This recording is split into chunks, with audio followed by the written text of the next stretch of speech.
Three steers. This is the story of three yearling cattle. It doesn't much matter what color they were, and of the old ranch hand and his young green helper, and how serendipitous days can occur. They started out early the way you're supposed to. There's always more work than our daylight can hold. They never did budget some spare time for trouble. And progress downhill sometimes can't be controlled. First in this series, Escape of the Trio, the cattle ran off down the hill to the creek.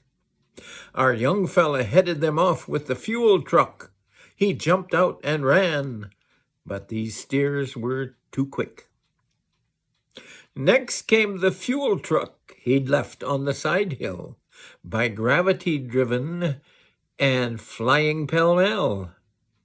Over the bank, and it landed there upright. The frame had a twist and a bend he could tell. He ran for the foreman to help and advise him. Experience matters. He'd know what to do.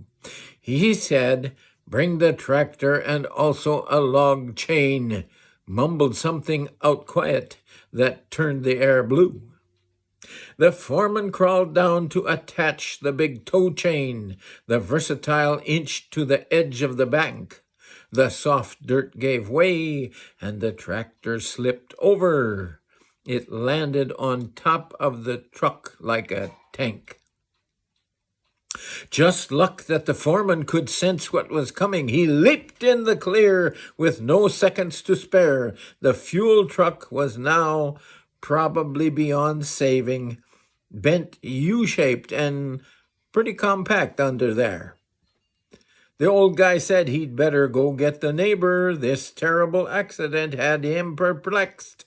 The neighbor came quickly, but first got his camera, took snapshots, and said what we'd better try next. The second big tractor was brought down the creek bed to haul the first versatile over the truck.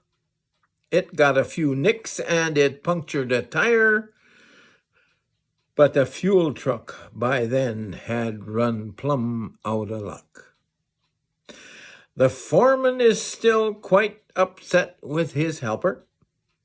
The owner was told, so he came out from town. The neighbor forgot to put film in his camera. Some days seem intended to get a guy down.